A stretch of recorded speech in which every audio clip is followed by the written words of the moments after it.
రాష్ట్రంలో రోడ్ల నిర్మాణాలు శరవేగంగా చేస్తున్నామని చెప్తోంది కూటమి ప్రభుత్వం. అయితే పల్నాడు జిల్లాలోని కొన్ని గ్రామాల పరిస్థితి అందుకు భిన్నంగా ఉంది. రహదారుల పనులు అర్ధాంతరంగా ఆగిపోయాయి. దీంతో అక్కడ ప్రయాణించాలంటే కళ్లలో దుమ్ము కొట్టుకుని వెళ్లాల్సిన పరిస్థితి ఎదురవుతోంది. ప్రత్యామ్నాయ మార్గాలు లేక రోడ్ల నిర్మాణాలు పూర్తిగాక ప్రజలు అవస్థలు పడుతున్నారు.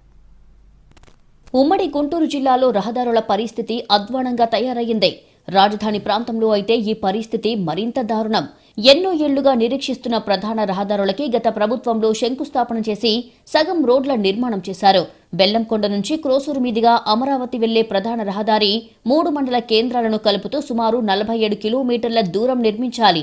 150 కోట్ల అంచనాలతో ఈ రోడ్డు ప్రారంభించారు. వెంటనే ఎన్నికలు రావడం, ప్రభుత్వం మారడం చకచకా జరిగిపోయాయి. ఆ తర్వాత రోడ్ల నిర్మాణాలు ఆగిపోయాయి. రోడ్లు వేస్తే కొత్త కూటమి ప్రభుత్వంలో నిధులు వస్తాయో రావో అన్న భయంతో వెనకడుగు వేస్తున్నారు పాత కాంట్రాక్టర్లు.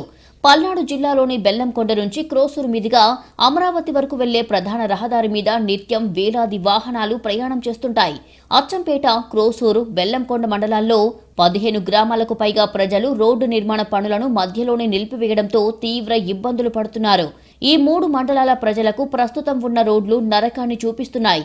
ఈ మార్గాల్లో ప్రయాణించాలంటే కళ్ల మంటలతో పాటు ఒళ్లు గుల్లవుతుందని, బట్టలన్నీ దుమ్ము కొట్టుకుపోతున్నాయని అంటున్నారు. ఈ విషయంలో కూటమి ప్రభుత్వం వెంటనే జోక్యం చేసుకుని నిలిచిపోయిన రహదారులను నిర్మించాలని కోరుతున్నారు ప్రజలు.